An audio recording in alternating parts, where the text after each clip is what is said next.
They thought they were about to take control of my work, my code, my future. Instead, by sunrise, the ownership trail led somewhere they never bothered to look. And when the investors opened the registry, the silence in that room was louder than any accusation. The message from the CTO arrived at 7:42 p.m., just as the office lights were dimming into that bluish after-hours haze that makes ambition look like insomnia. Bring your laptop. We'll handle it. 3 short sentences. No greeting, no emoji, no explanation. I stared at the screen long enough for my reflection to blur over the Slack window. Outside the glass walls, the engineering floor still hummed. Whiteboards covered in arrows, half-erased equations, empty coffee cups like small monuments to urgency.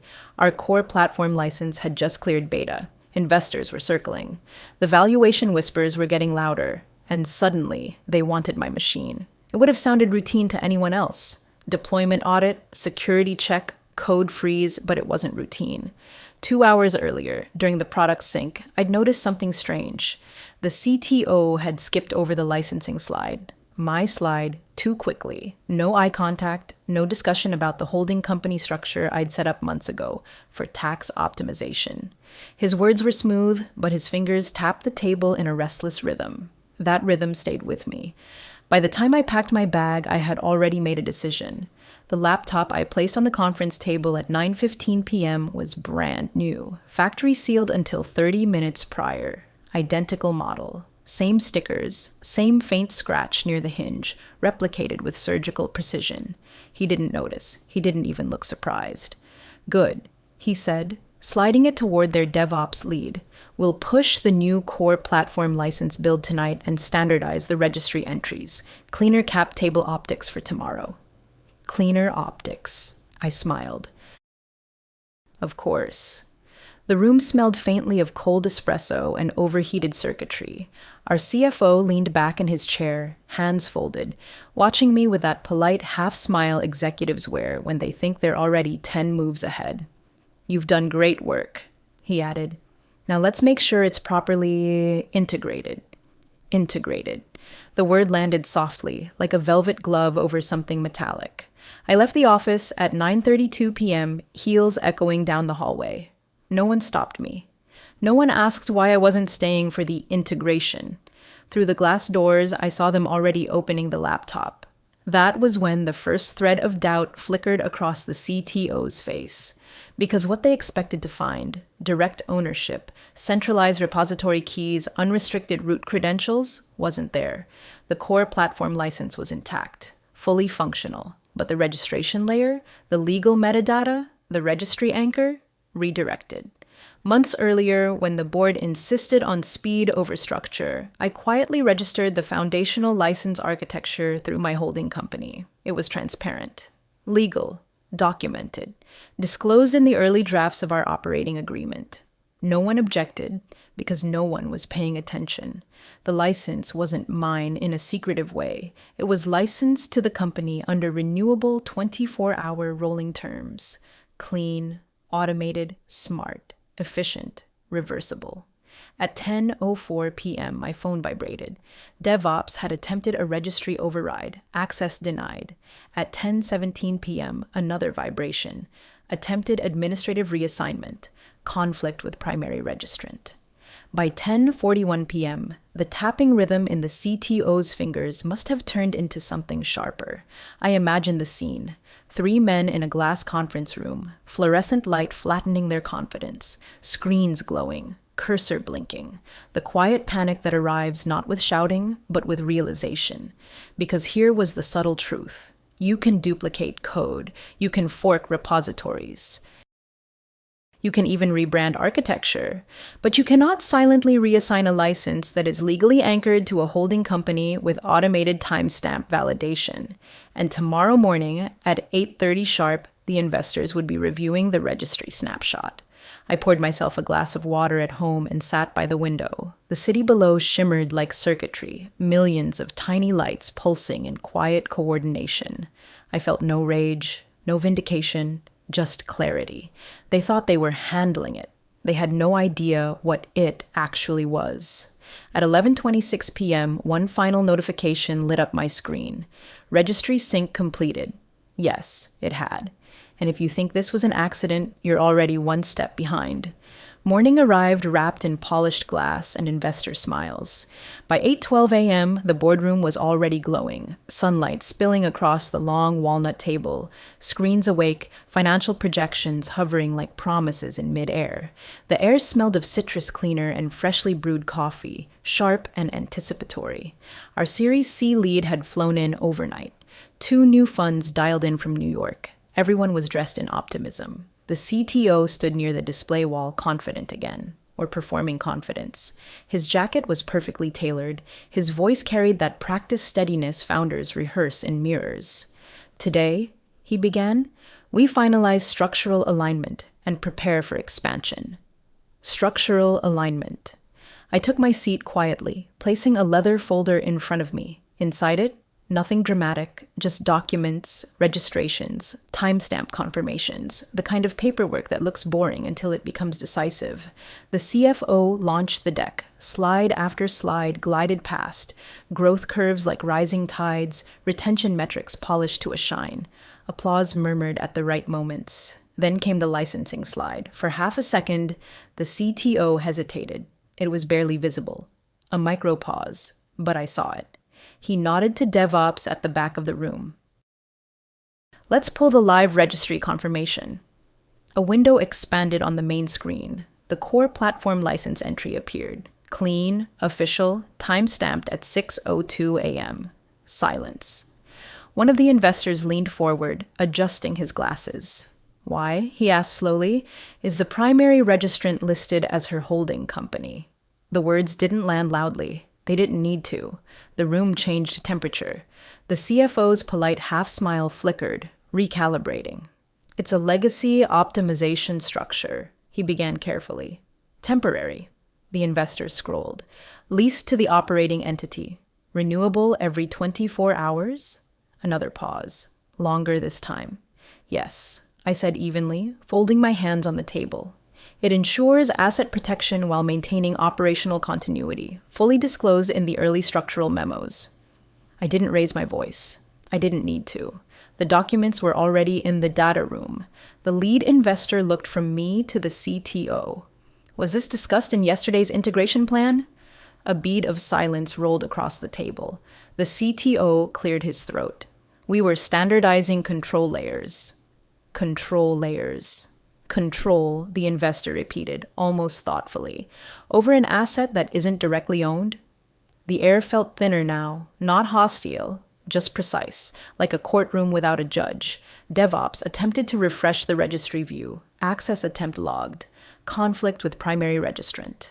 That small gray notification in the corner of the screen might as well have been a thunderclap. The CTO's jaw tightened. We can restructure the lease agreement. Of course, I replied gently, with mutual consent. Mutual. Another investor spoke up from the far end. Is there any risk of operational interruption? No, I answered before anyone else could. The lease auto-renews unless terminated. The company's access is uninterrupted. Performance metrics remain unaffected. I let the next sentence hang in the air for half a breath. Unless someone tries to override it. The CTO didn't look at me. The lead investor leaned back slowly, fingers steepled. So, to clarify, he said, voice calm but sharpened, the core platform license is legally anchored to her holding company, leased to the startup in rolling 24-hour terms, and any structural reassignment requires her authorization. No one corrected him. The sunlight had shifted now, casting longer lines across the table. Dust particles drifted lazily, indifferent to valuation and ego. Outside, traffic flowed like nothing monumental was happening upstairs. Inside, something irreversible had just occurred. The power dynamic hadn't exploded. It had tilted, quietly. The CFO adjusted his tie. We should revisit governance language. Yes, the investor agreed. Immediately. He turned to me. Would you be open to formalizing a long-term structure that protects both sides? There it was. Not accusation, not hostility, negotiation. Hope threaded through the tension, thin but real. I'm open to clarity, I said, and stability. Another silence, but this one was different. Less brittle, more evaluative. The CTO finally met my eyes. Not anger, recognition. He had tried to centralize control overnight, believing I wouldn't anticipate the move, believing that integration meant absorption, believing that the quietest person in the room was the easiest to sideline. Instead, the registry had spoken before I did. An assistant entered discreetly with updated printouts. The timestamp was visible in bold. 6:02 a.m., clean, legal, untouched. The lead investor closed his folder. Let's pause funding finalization until governance is clarified. There it was, not a collapse, not a scandal, a delay. And in venture capital, delay is pressure. The meeting adjourned without applause, without handshakes, just measured nods and tight smiles. As people filed out, the CTO lingered. "You planned this," he said quietly. I looked at the skyline beyond the glass. "I prepared," I corrected. He studied me for a moment longer, then left without another word. The office floor felt different now, quieter, as if the building itself was listening. Engineers glanced up from their monitors, sensing a shift they couldn't name. My phone buzzed. Private message from the lead investor. "Call me this afternoon. We need to realign." Realign. Not replace, not remove, realign. I closed my laptop slowly, feeling something unexpected settle in my chest. Not triumph, not revenge. Balance. And if you think the next move belongs to the loudest voice in the room, you haven't been watching closely enough. If you've ever watched power shift in silence instead of shouting, tell me, would you have handled it differently? The afternoon light had softened into a warm, deceptive gold by the time I stepped into the quiet corner office the lead investor had borrowed for private calls. From the outside, the building looked like a monument to certainty. Steel, glass, reflections sharp enough to cut doubt in half. Inside, certainty was being renegotiated. He didn't waste time on small talk. "I don't like surprises," he said calmly, closing the door. Not angry, not accusing, just factual. "Neither do I," I replied. A faint smile touched his mouth. He gestured toward the chair opposite him. The skyline behind his shoulders shimmered, the city alive with its own negotiations, none of them as delicate as this one. "You built the core platform license architecture yourself?" "Yes." "And you registered it through your holding company from day one?" "Yes." "Why?" There it was, the question beneath all the others. I folded my hands loosely in my lap.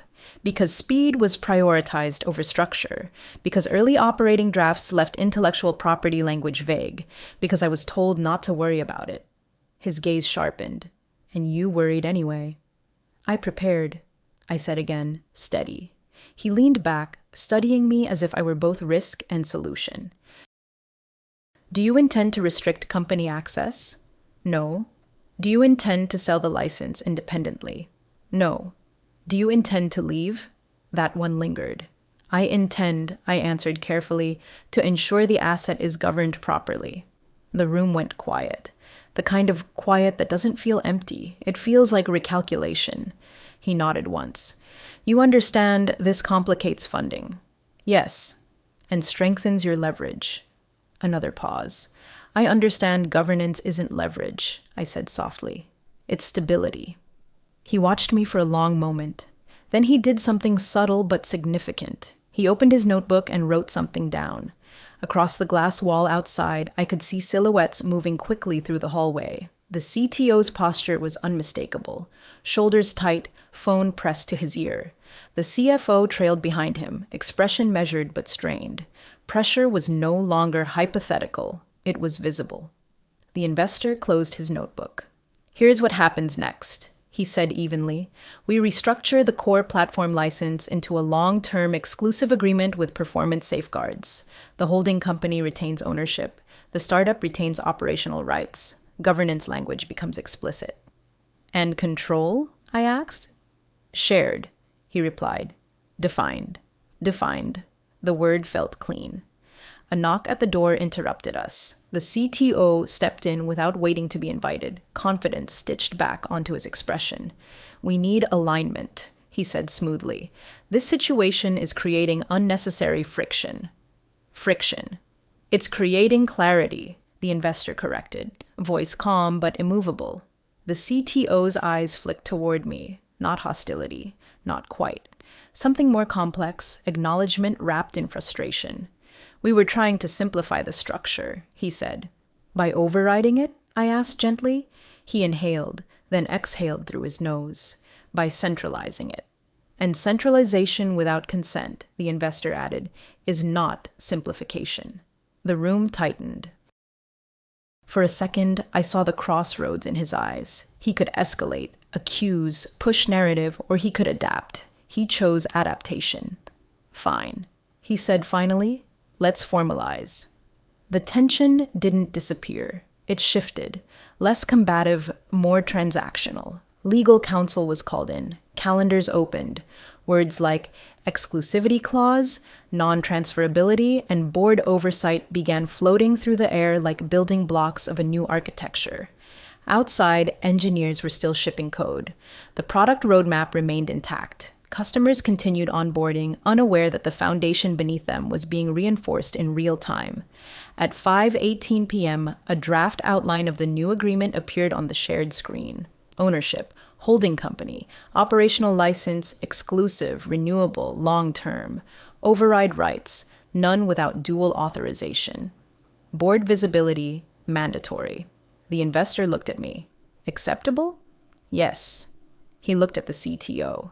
Acceptable? A beat. Yes. The word cost him something, but he said it. The skyline outside had deepened into twilight, city lights blinking on like distant confirmations. For the first time since the previous night, my breathing felt fully even. No shouting, no public humiliation, no dramatic exits, just documentation. As we left the office, the CTO walked beside me in silence. The elevator doors slid closed, trapping us in mirrored stillness. You could have blindsided us harder, he said quietly. I didn't want to, I replied. He studied my reflection rather than my face. Why?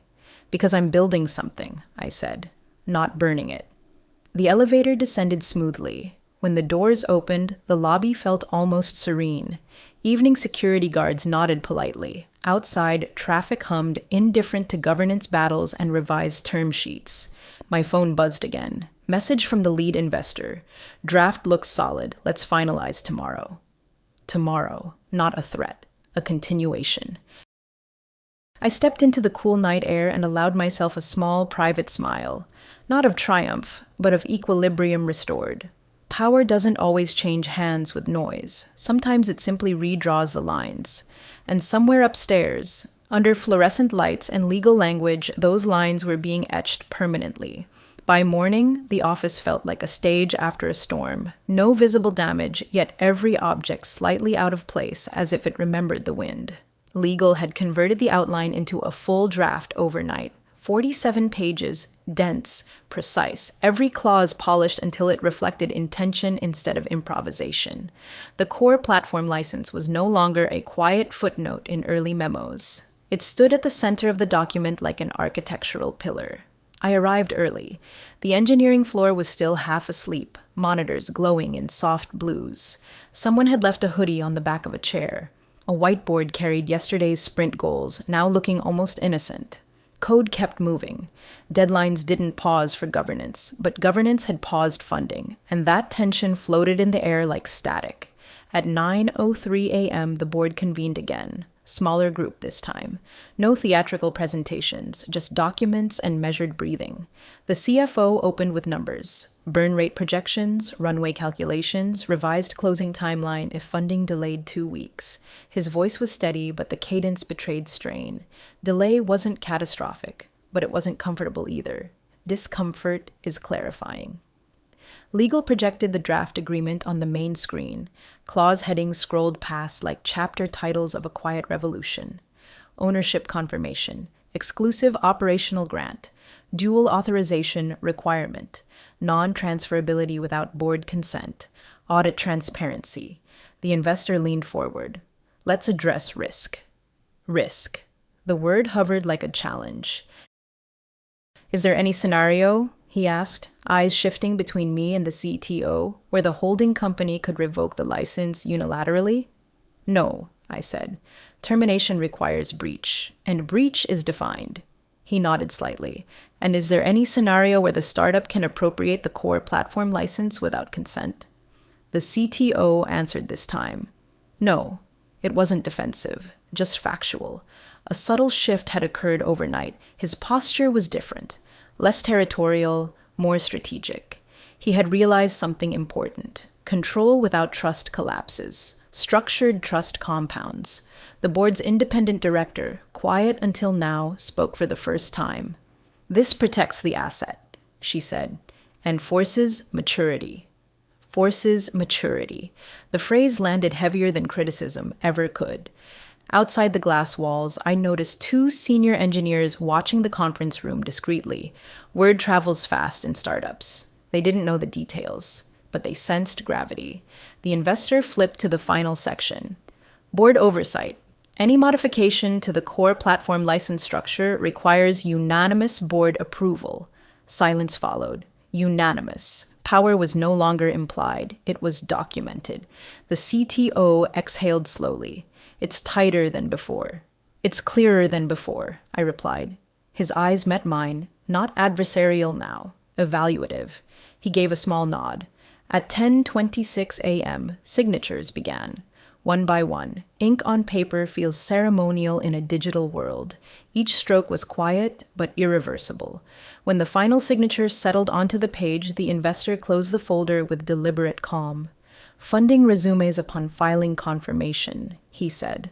The CFO allowed himself the first genuine breath of the morning. The tension that had gripped the company for 24 hours didn't vanish dramatically. It dissolved, like mist under steady sunlight. No applause, no dramatic speeches, just alignment.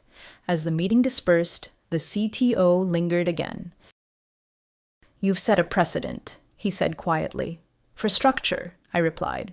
For balance, he corrected. There was no resentment in his tone now, only recognition. The engineering floor gradually returned to its natural rhythm. Keyboards tapping, muted laughter near the coffee machine, someone debating API latency by the window. The world had not ended. The product had not stalled. But something foundational had shifted. I walked back to my desk and opened the registry dashboard. The core platform license entry had updated. Long-term exclusive grant filed. Timestamp glowing in precise digital certainty. For the first time since that late-night message. Bring your laptop. We'll handle it. I felt still, not victorious, anchored. My phone vibrated with a new notification. Filing confirmed. Capital release scheduled. Capital release, momentum restored. Across the room, the CTO caught my eye and gave a brief, almost imperceptible nod. No war had been won, but a boundary had been drawn, and boundaries, when respected, become foundations. Outside, the city moved in its usual rhythm. Cars gliding through intersections, pedestrians negotiating crosswalks, sunlight catching glass towers at impossible angles. Inside, the company felt older somehow, less naive, more deliberate. Power hadn't changed hands, it had been defined, and that definition would outlast any single meeting.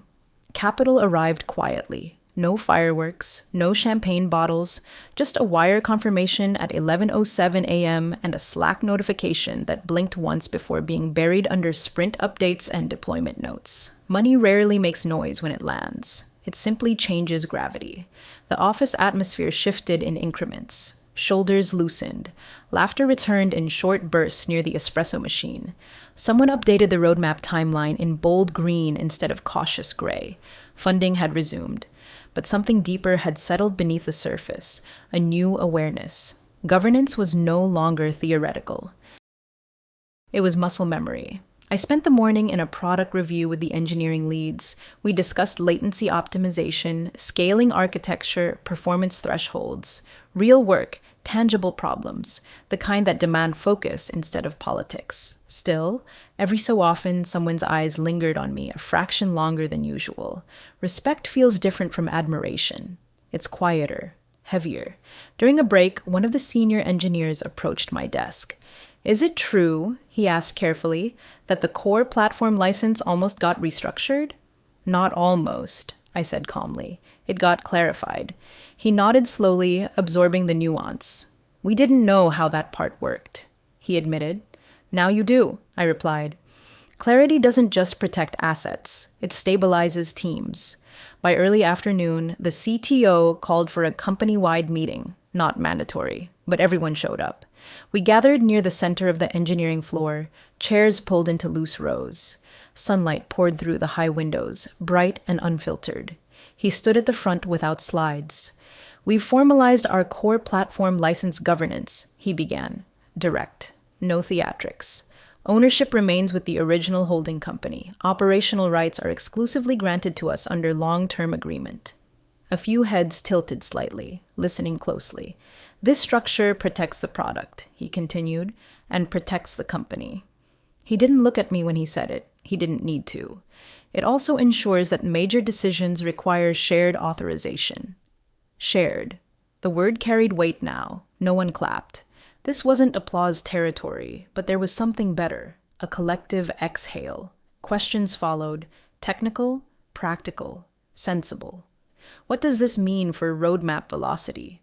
Does this impact client contracts? Are there new compliance requirements?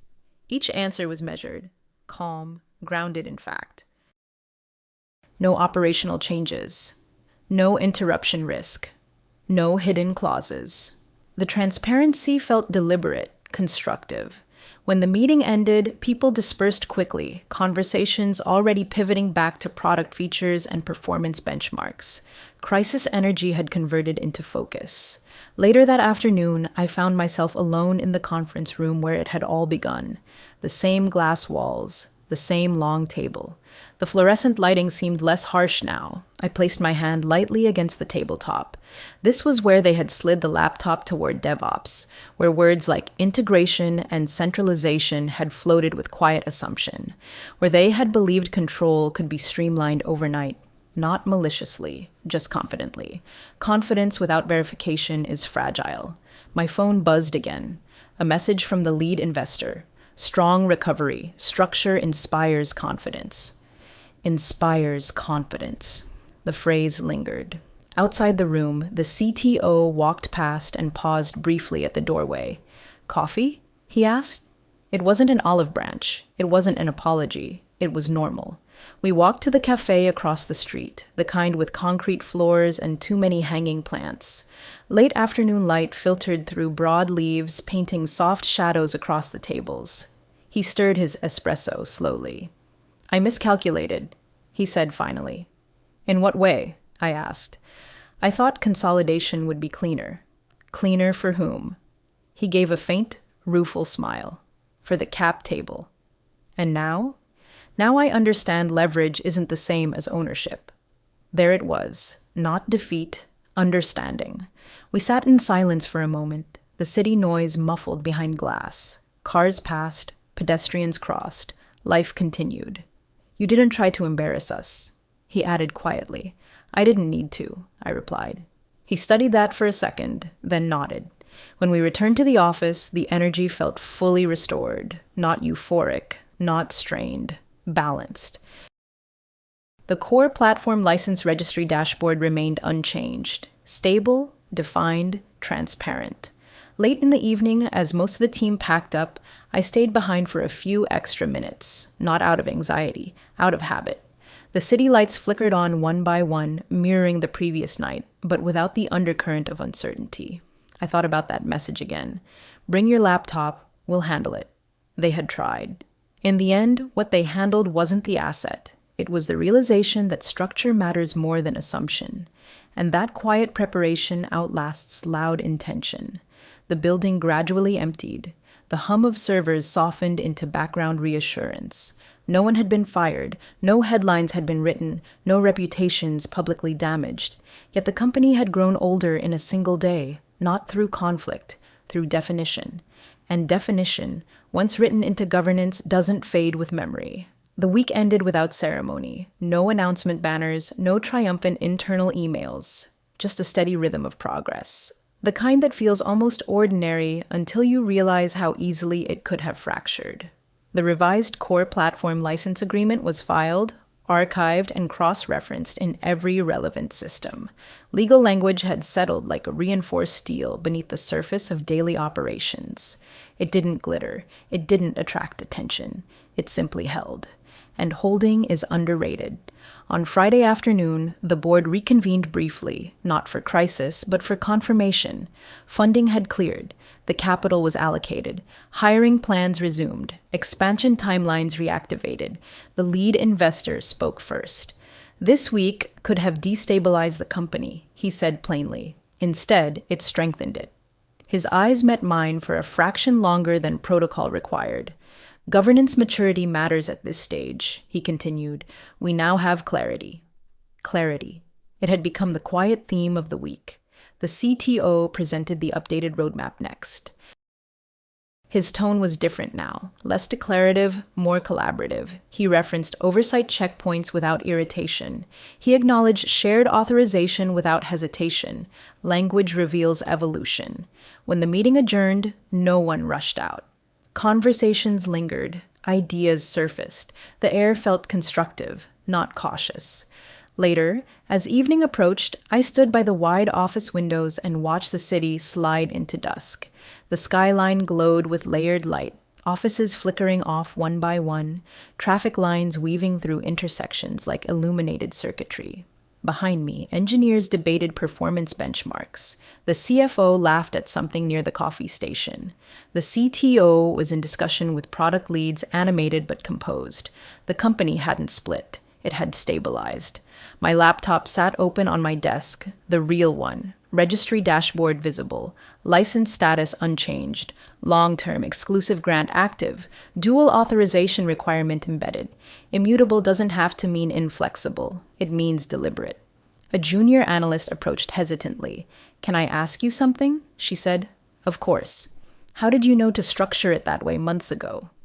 I considered the question carefully. I didn't know, I said. I anticipated. She tilted her head. Anticipated what? That growth magnifies assumptions, I replied, and assumptions need anchors. She nodded slowly, absorbing more than just the words. As the office gradually emptied, I gathered my things and took one last look around. The glass conference room no longer felt like a battleground.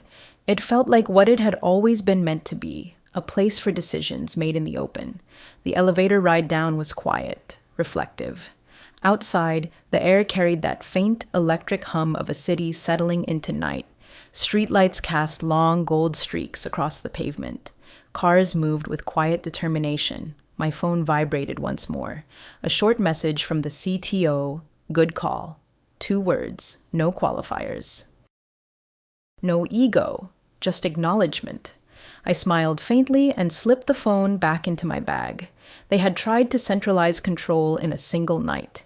Instead, the company had learned to distribute responsibility in a single week. No revenge, no public reckoning, no dramatic downfall, just structure. And structure, when written carefully enough, becomes something stronger than authority. It becomes trust. As I walked toward the parking garage, I glanced up at the building one last time. From the outside, nothing about it suggested the quiet recalibration that had taken place inside. But I knew, and more importantly, so did they, because power doesn't belong to the loudest voice in the room. It belongs to the one who reads the fine print and writes it before anyone else thinks to look.